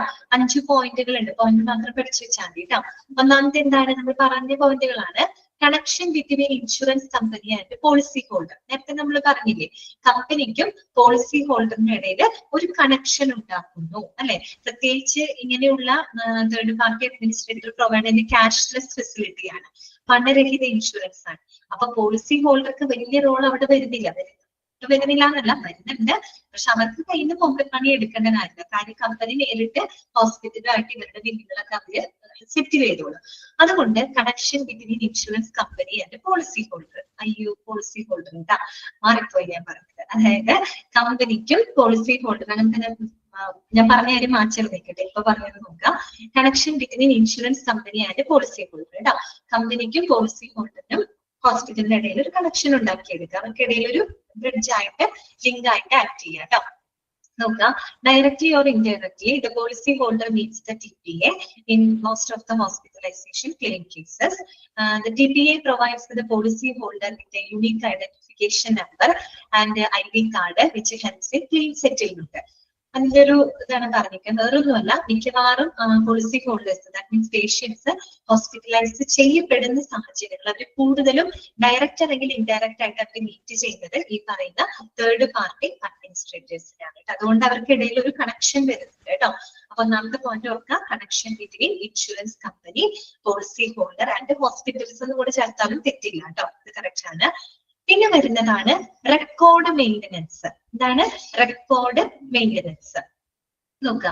Third party administrators aids in maintaining necessary records related to the policy holders when they are admitted as the patients. ഈ പറയുന്ന policy holders patients ആയിട്ട് admit ചെയ്യപ്പെടുന്ന സാഹചര്യത്തിൽ അവർക്ക് ആവശ്യമായിട്ടുള്ള എല്ലാവിധ റെക്കോർഡ്സുകളും കൃത്യമായിട്ട് മെയിൻറ്റെയിൻ ചെയ്യുന്നത് ആരാണ്? ഈ പറയുന്ന തേർഡ് പാർട്ടി അഡ്മിനിസ്ട്രേറ്റേഴ്സ് ആണ്. കാരണം ക്ലെയിം, ഈ പറയുന്ന ഇൻഷുറൻസ് ക്ലെയിം ഒക്കെ പെട്ടെന്ന് പ്രോസസ് ചെയ്യുന്നതിന് വേണ്ടിയിട്ട് ആ ഒരു പോളിസി ഹോൾഡർക്ക് ആവശ്യമായിട്ടുള്ള നെസസറി റെക്കോർഡുകൾ, ദാറ്റ് മീൻസ് ഹെൽത്ത് റെക്കോർഡ്സുകളൊക്കെ കൃത്യമായിട്ട് മെയിൻറ്റെയിൻ ചെയ്യുന്നത് ആരുടെ റോളാണ്? തേർഡ് പാർട്ടി അഡ്മിനിസ്ട്രേറ്ററുടെ റോളിൽ വരുന്നതാണ് കേട്ടോ, റെക്കോർഡ് മെയിൻ്റെനൻസ്. അടുത്തത് വരുന്നതാണ് ക്ലെയിം സെറ്റിൽമെന്റ് കേട്ടോ. ക്ലെയിം സെറ്റിൽമെന്റ് എന്ന് പറഞ്ഞാല് third party administrative guarantees smooth coordination between the hospital and insurance company in the course of cashless claim settlement. നമ്മൾ നേരത്തെ പറഞ്ഞ അതേ കാര്യം തന്നെയാണ്. ക്യാഷ്ലെസ് സെറ്റിൽമെന്റിന് വേണ്ടിയിട്ട് നമ്മുടെ ഹോസ്പിറ്റലിന് ഇൻഷുറൻസ് കമ്പനിക്ക് പോളിസി ഹോൾഡർക്ക് ഇടയിൽ ഒരു സ്മൂത്ത് ആയിട്ടുള്ള ഒരു കോർഡിനേഷൻ, ഒരു കണക്ഷൻ സാധ്യമാക്കുന്നത് ആരാണ്? ഈ പറയുന്ന തേർഡ് പാർട്ടി അഡ്മിനിസ്ട്രേറ്റർ. അപ്പൊ ആ രീതിയിൽ ക്ലെയിം ഒക്കെ എത്രയും പെട്ടെന്ന് സെറ്റിൽ ചെയ്യാൻ വേണ്ടിയിട്ട് സഹായിക്കുന്നുണ്ട് കേട്ടോ. In such cases the TPA offers back end support ആണ് കേട്ടോ. തേർഡ് പാർട്ടി അഡ്മിനിസ്ട്രേറ്റർമാരാണ് ആ ഒരു സമയത്ത് അവർക്ക് ഒരു ബാക്ക് എൻഡ് സപ്പോർട്ട് ആയിട്ട് നിൽക്കുന്നത് ഇവരാണ് കേട്ടോ. ക്ലെയിം സെറ്റിൽമെന്റിന് വേണ്ടിയിട്ട് ഒരു പോളിസി ഹോൾഡേഴ്സിന് ഒരു ബാക്ക് എൻഡ് സപ്പോർട്ട് കൊടുക്കുന്നത് തേർഡ് പാർട്ടി അഡ്മിനിസ്ട്രേറ്റേഴ്സ് ആണ്. ഓക്കെ, ക്ലെയിം സെറ്റിൽമെന്റ് മൂന്നാമത്തെ പോയിന്റ് കേട്ടോ. നാലാമത്തത് ഫുൾ ടൈം സപ്പോർട്ട് ആണ് പറയുന്നത്. ഫുൾ ടൈം സപ്പോർട്ട് എന്ന് പറഞ്ഞാല് most of the third party administrators have a 24/7 customer support system in which the policy holders can raise their enquiries and get the feedback. Full time support എന്ന് പറയാൻ കാര്യമുണ്ട്. അതായത് 24/7 ഈ പറയുന്ന പോളിസി ഹോൾഡേഴ്സിന് ഇപ്പൊ ക്ലെയിമിനെ പറ്റി അല്ലെങ്കിൽ അവരുടെ ഇൻഷുറൻസിനെ പറ്റിയൊക്കെ എന്തെങ്കിലും അന്വേഷണങ്ങൾ അവർക്ക് അന്വേഷണങ്ങൾ വരികയാണ്. അപ്പൊ അതിന് ഏത് സമയത്തും, അതായത് 24/7 നമുക്ക് പ്രൊവൈഡ് ചെയ്യുന്നുണ്ട്.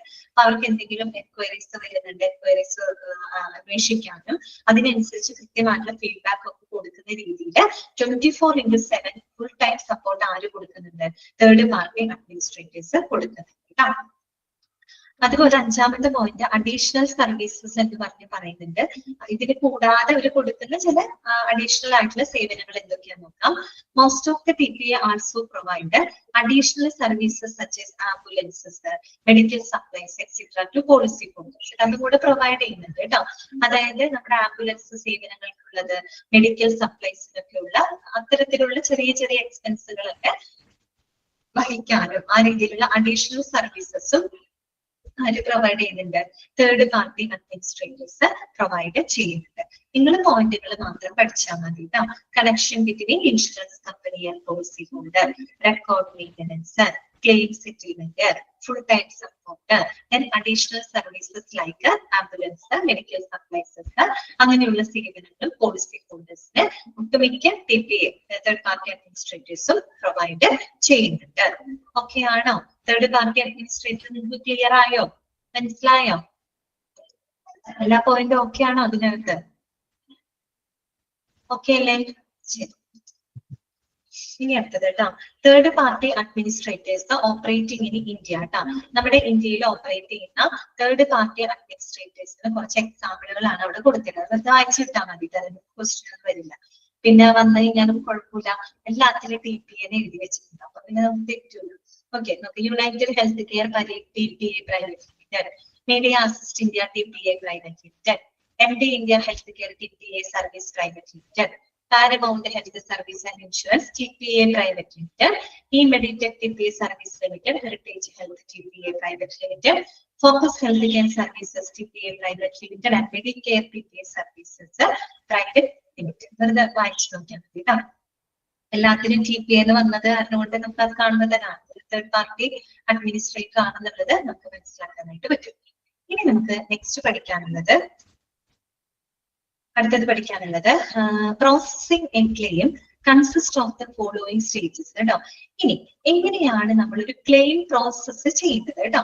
അപ്പൊ ഇത്രയും ഭാഗങ്ങള് നമ്മൾ മെയിൻ ആയിട്ടുള്ള ഭാഗങ്ങളൊക്കെ നമ്മുടെ കഴിഞ്ഞു കേട്ടോ. മെഡിക്കൽ ഇൻഷുറൻസിന്റെ പ്രധാനപ്പെട്ട ഭാഗങ്ങളാണ് നമ്മൾ ഇത്രയും വരെ പഠിച്ചു കഴിഞ്ഞത് കേട്ടോ. കുറെ ടേമുകളൊക്കെ നമ്മൾ പരിചയപ്പെട്ടു. ആ ടേമുകളൊക്കെ ഇമ്പോർട്ടന്റ് ആണ് കേട്ടോ.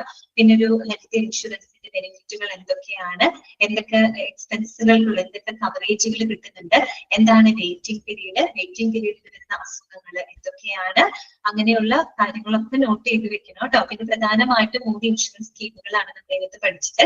ESI, CGHS, RSBY കേട്ടോ.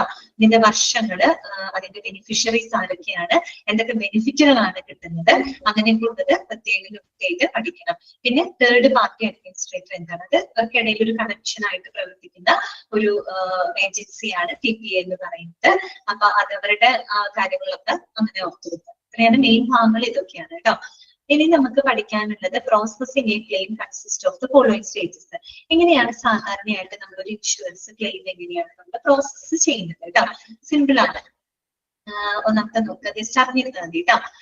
On occurring an unfortunate event, the incident must be informed to your insurance provider. This process is known as a raising a claim. അപ്പൊ ഫസ്റ്റ് സ്റ്റെപ്പ് എന്താണ്? Raising a claim. ആദ്യത്തെ step എന്താണ്? ആദ്യത്തെ stage എന്താണ്? Raising a claim ആണ്. നമ്മളൊരു claim ഉന്നയിക്കുകയാണ് അല്ലെ. എന്താണ് അത് ഉദ്ദേശിക്കുന്നത്? On occurring an unfortunate event അല്ലെ. അൺഫോർച്ചുനേറ്റ് ആയിട്ട് അതായത് എന്തെങ്കിലും ആക്സിഡന്റോ അസുഖങ്ങളോ എന്തെങ്കിലും പ്രതികൂലമായിട്ടുള്ള സംഭവങ്ങൾ ഉണ്ടായി കഴിഞ്ഞാൽ എന്ത് ചെയ്യണം? That incident must be informed to your insurance provider അല്ലെ. ഇതിപ്പോ നമ്മൾ ഇൻഷുറൻസ് എടുത്തിട്ടുള്ള ആളുകളാണ് കേട്ടോ. അപ്പൊ നമ്മൾ ഉടനടി എന്ത് ചെയ്യണം? ഇൻഷുറൻസ് പ്രൊവൈഡർ, ദാറ്റ് മീൻസ് കമ്പനീനെ നമ്മൾ ആ ഒരു ഇൻസിഡന്റ് അറിയിക്കണം. എനിക്ക് ഇങ്ങനെ അപകടം പറ്റി, എനിക്ക് ഇങ്ങനെ ഒരു അസുഖം സംഭവിച്ചു നടന്നു എന്നുള്ള രീതിയിൽ ആ ഒരു ഇൻസിഡന്റ് ഇൻഫോം ചെയ്യാം.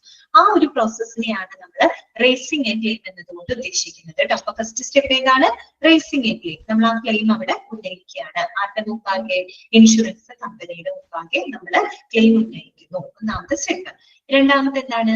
Filing A claim. രണ്ടാമത്തെ സ്റ്റെപ്പ് എന്താണ്? ഫയൽ ചെയ്യാണ് നമ്മൾ അല്ലെ. ക്ലെയിം ആദ്യം ഉന്നയിച്ചു, നമ്മളത് ഫയൽ ചെയ്യണം അല്ലെ. ഫയലിംഗ് എ ക്ലെയിം എന്താണ്? It involves filling of the claim forms on the insurance website of branch office. ഒന്നില്ലെങ്കിൽ ഇൻഷുറൻസിന്റെ വെബ്സൈറ്റില് അല്ലെങ്കിൽ അവരുടെ ബ്രാഞ്ച് ഓഫീസിൽ പോയിട്ട് നമ്മൾ എന്ത് ചെയ്യാണ്? ആ ഒരു ക്ലെയിം നമ്മൾ ഫയൽ ചെയ്യാണ് കേട്ടോ. റെക്കോർഡിക്കലി നമ്മളത് ഫയൽ ചെയ്യാണ് കേട്ടോ. അപ്പൊ മൂന്നാമത്തെ സ്റ്റെപ്പ് എന്താണ്? Documents that support the authenticity of the claim that must also be submitted കേട്ടോ. അത് മാത്രമല്ല, നമ്മൾ ഫയൽ ചെയ്യുന്ന ആ ഒരു ക്ലെയിം ഉണ്ടല്ലോ, അതിന്റെ ഓതന്റിസിറ്റി, അതിന്റെ ആധികാരികത ഉറപ്പാക്കുന്ന എല്ലാ സപ്പോർട്ടിംഗ് ഡോക്യുമെന്റുകളും അതിനോടൊപ്പം തന്നെ നമ്മൾ സബ്മിറ്റ് ചെയ്യണം. വെറുതെ ക്ലെയിം ഉന്നയിച്ച് പോയി ഫയൽ ചെയ്തുകൊണ്ട് മാത്രം കാര്യമായില്ല, അതിന്റെ കൃത്യമായിട്ടുള്ള എവിഡൻസ് കൊടുക്കണ്ടേ. നമുക്ക് ഇങ്ങനെ സംഭവിച്ചു, അല്ലെങ്കിൽ നമ്മൾ ഹോസ്പിറ്റലൈസ്ഡ് ആണ് എന്ന് തെളിയിക്കുന്നതിനുള്ള ആ ഓതന്റിസിറ്റി തെളിയിക്കുന്നതിനുള്ള അഡീഷണൽ ഡോക്യുമെന്റ്സുകളും സപ്പോർട്ടിംഗ് ഡോക്യുമെന്റ്സും അതിന്റെ കൂടെ എന്ത് ചെയ്തിരിക്കണം? സബ്മിറ്റ് ചെയ്തിരിക്കണം. ഓക്കെ. ദെൻ നമ്മൾ എന്ത് ചെയ്യണം? അടുത്ത സ്റ്റെപ്പ് എന്താണ്? Then the insurance provider reviews the claim evaluating it's validity. ഇതെല്ലാം സബ്മിറ്റ് ചെയ്ത് കഴിയുമ്പോൾ അത് ഇൻഷുറൻസ് പ്രൊവൈഡർ എന്ത് ചെയ്യാണ്? കമ്പനി എന്ത് ചെയ്യാണ്? ആ ക്ലെയിം കംപ്ലീറ്റ് അവർ റിവ്യൂ ചെയ്ത് നോക്കുകയാണ് അല്ലെ. അവലോകനം ചെയ്യുന്നു. And evaluating it's validity. അതിന്റെ ആ ഒരു വാലിഡിറ്റി അവർ കൃത്യമായിട്ട് ചെക്ക് ചെയ്തു. ഓക്കെ. പിന്നെയോ, if it fulfills the terms and conditions stated in your policy, the insurer approves the claim അല്ലെ. അപ്പൊ ഈ പറയുന്ന ഈ ഫുൾഫിൽ, അതായത് ഇവരെ റിവ്യൂ ചെയ്ത് കഴിഞ്ഞിട്ട് ഈ പോളിസി പ്രകാരമുള്ള എല്ലാ ടേംസ് ആൻഡ് കണ്ടീഷൻസ് അത് ഫുൾഫിൽ ചെയ്യുന്നുണ്ടെങ്കിൽ, അത് കൃത്യമായിട്ട് മീറ്റ് ചെയ്യുന്നുണ്ടെങ്കിൽ, ഇൻഷുറർ അതായത് കമ്പനി എന്ത് ചെയ്യും? ആ ക്ലെയിം അത് അപ്രൂവ് ചെയ്യും, അനുവദിക്കും അല്ലെ. ഇതിലിപ്പോ ക്ലെയിം ഉന്നയിച്ചു, കറക്റ്റ് സപ്പോർട്ടിംഗ് ഡോക്യുമെന്റ്സ് ഒക്കെ സബ്മിറ്റ് ചെയ്തു, കമ്പനി അതൊക്കെ റിവ്യൂ ചെയ്തിട്ട് കമ്പനിക്ക് തോന്നുകയാണ് ഇതെല്ലാം ടേംസ് ആൻഡ് പോളിസി പ്രകാരമുള്ള എല്ലാ ടേംസ് ആൻഡ് കണ്ടീഷനുകളും സാറ്റിസ്ഫൈ ചെയ്യുന്ന ഒരു കണ്ടീഷനാണെന്ന് ബോധ്യം വന്നു കഴിഞ്ഞാൽ ഇൻഷുറർ ദാറ്റ് മീൻസ് ആ കമ്പനി എന്ത് ചെയ്യാണ്? ആ ക്ലെയിം അവര് അപ്രൂവ് ചെയ്യാണ് അല്ലെ. ആ ക്ലെയിം അവര് അനുവദിക്കുകയാണ്. അനുവദിച്ചു കഴിഞ്ഞാൽ പിന്നെ എന്ത് കൊടുക്കാം? തുക കൊടുക്കാം. ഓക്കെ, അതല്ലേ? മതി കേട്ടാ, ഇത്രയും മതി കേട്ടാ. നമ്മള് 4 സ്റ്റെപ്പ് വരെ പറഞ്ഞിട്ടുണ്ട് കേട്ടോ. ബാക്കിയുള്ളത് നമുക്ക് അടുത്ത ക്ലാസ്സിൽ എടുക്കാം. നെക്സ്റ്റ് ക്ലാസ്സിൽ നമുക്ക് ഈ ഒരു ചാപ്റ്റർ കംപ്ലീറ്റ് ചെയ്യാം. എന്നിട്ട് നമുക്ക് മെഡിക്കൽ ഗ്യാസ് എന്ന് പറഞ്ഞിട്ട് ഒരു chapter, centralised medical gas system, അത് തുടങ്ങാം കേട്ടോ. ഇനിയിപ്പോ എനിക്ക് ക്ലാസ് വരുന്ന വെള്ളിയാഴ്ച ക്ലാസ് വരുന്നുള്ളൂ കേട്ടോ. ഓക്കെ, ഇന്നത്തെ ക്ലാസ് വെള്ളിയാഴ്ച നമ്മൾ കാണുന്നു കേട്ടോ. നാളെ അബൻഡൻസിന്റെ ക്ലാസ്. ഓക്കെ,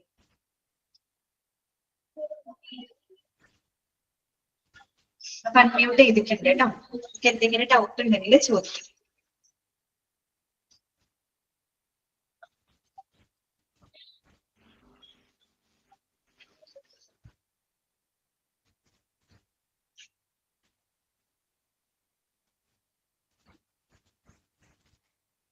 ഓക്കെ, ഒരു ഡൗട്ട്സ് ഒന്നും ഇല്ലല്ലോ നിങ്ങൾക്ക്? ക്ലിയർ അല്ലേ? ഇത്രയും ഭാഗങ്ങള് വായിച്ചു നോക്കണം കേട്ടോ. ഓക്കെ, അത് ഞാൻ ക്ലാസ് വായിക്കും കേട്ടോ. എന്താണ് IRDA? IRDA ഒക്കെ പഠിച്ചില്ലേ സുഹൈനെ? എന്താണ് IRDA? Insurance regulatory development authority അല്ലേ? ഓക്കെ, വായിച്ചില്ലെങ്കിലാണ് ഇങ്ങനത്തെ സംശയങ്ങൾ വരുന്നത്. അതൊക്കെ നമ്മൾ തുടക്കമേ പറഞ്ഞതാണ്. ശരി, മാം ഒരു ഡൗട്ട് ചോദിക്കാം. പറഞ്ഞു 29 PG ക്ലാസ് തുടങ്ങുമെന്ന് പറഞ്ഞു. ഈ 4th മൊഡ്യൂൾ കഴിഞ്ഞിട്ടില്ലല്ലോ, അതെങ്ങനെ? അതിന്റെ കൂടെ തന്നെ തുടങ്ങും. ആണോ? ഓക്കെ, അതിന്റെ കൂടെ തന്നെ അത് സ്റ്റാർട്ട് ചെയ്യും കേട്ടോ. അത് ചെയ്യുന്നവർക്ക് ഇഷ്ടമുള്ളവർക്ക് അത് ചെയ്യാം. അതിന്റെ കൂടെ ചെയ്യാം. എന്താണ്? അത് ഡിഫിക്കൽട്ട് അല്ലയോ, അതുകൊണ്ട് ഞാൻ ചോദിച്ചേ. എക്സാം അടുത്ത് വരുമല്ലേ? അത് ഉണ്ട്, അത് നിങ്ങളുടെ ഇഷ്ടമാണ്, എനിക്കറിയില്ല. പക്ഷെ മാക്സിമം കുറെ പേര് അങ്ങനെ ചെയ്യുന്നുണ്ട് കേട്ടോ. ഡിപ്ലോമ എക്സാം കഴിഞ്ഞ ഉടനെ അതിന്റെ കൂടെ എംപ്ലോയിൽ പോകുമല്ലോ. ഓക്കെ, അത് ചെയ്യുകയാണെങ്കിൽ നല്ലതായിരിക്കും കേട്ടോ. ചെയ്യാൻ പറ്റുമോ നോക്ക്.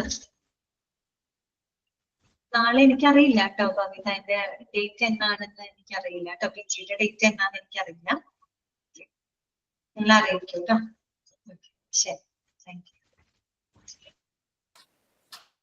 Have a nice day, ma'am.